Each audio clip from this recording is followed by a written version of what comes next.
Hey guys, Mr. Jalapeno here with another episode of Jalapeno Drywall. And on today's project, we're going to be repairing this hole here next to the light fixture in the bathroom. So first thing I did was I turned off the light and I also turned off the breaker just to be safe. Then I just removed the light fixture, not all the way, remember I did turn off the breaker, that way it's going to be a little bit safe. And then after that, I just plasticed everything off, that way I don't make a mess. If you do get any value from this video, don't forget to like and follow, it really helps out the channel. But anyways, next thing I did was I grabbed some 1/2-inch drywall and then I cut it into shape, as you can see right here. You can also make a square out of the hole if it makes it a little bit easier for you, but I thought this worked fine. I usually use wood backing to hold the drywall, or I could screw into that metal piece, but in this case, I'm just going to use my mesh tape as backing. This is going to help the drywall not fall into the hole, and then after that, I'm going to use a little bit of Easy Sand 5 to go over that patch. You can also just use regular joint compound. That's going to take forever to dry. That's why I recommend using this stuff, the Easy Sand 5. And as you can see, I'm just using my 6-inch to apply the hot mud over the patch. Then I'm going to apply some mesh tape over the drywall where the seams were. This is just going to help it from cracking out in the future.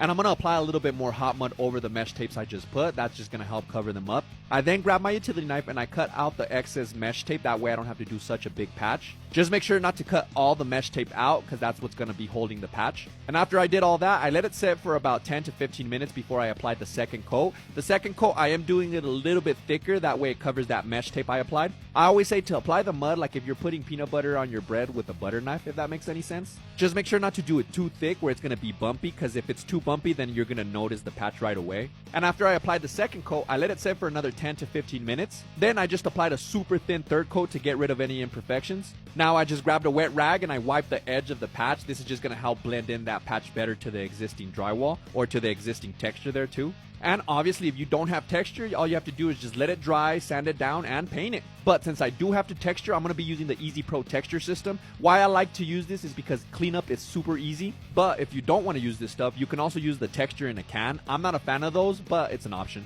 After you shoot the texture though, let it set for another 5 to 10 minutes before you knock it down. I'm using the magic trowel to knock it down. You can also use your drywall knives to knock it down. Just be careful not to apply too much pressure, because then it's just going to be, a big flat spot there. And there we go. Look, this patch is almost done. I did tell the homeowner if he wanted me to come back to paint it another day. He said, yeah, that's fine. I usually recommend to let it dry for about 5 to 6 hours before you start painting. You can also put a fan on it in case you want to make this dry a little bit quicker. I just ended up coming a day after, so everything was 100% dry. Usually I ask my clients if they want me to come back and paint it, or if they're going to paint it. In this case, they asked me if I could come back, and I said no worries. As you saw there, I did put some blue tape around the light fixture. That way I get nice straight lines when I paint. It's also going to look way better in my opinion. All you have to do is just apply a little bit of caulking. What this is going to do is that it's going to help the paint not bleed through, and you're going to have, like I said, nice straight lines around there. But before you paint, make sure you get a wet rag and just kind of wipe off the overspray on the sides. Sand it down if it needs a little bit of sanding, and now you could paint. Luckily, the homeowner did have the paint. A lot of the times when they don't have the paint, it's a little bit harder just because I have to go track it down. Even if you color match the paint, sometimes it doesn't match 100%, so you're going to have to paint the wall corner to corner.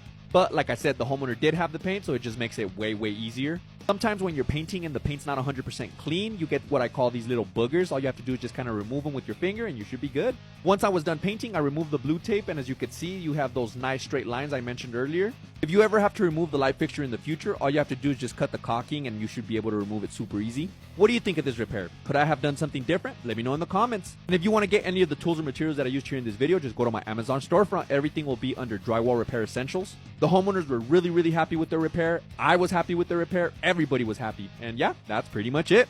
Jalapeno Solutions. Boom!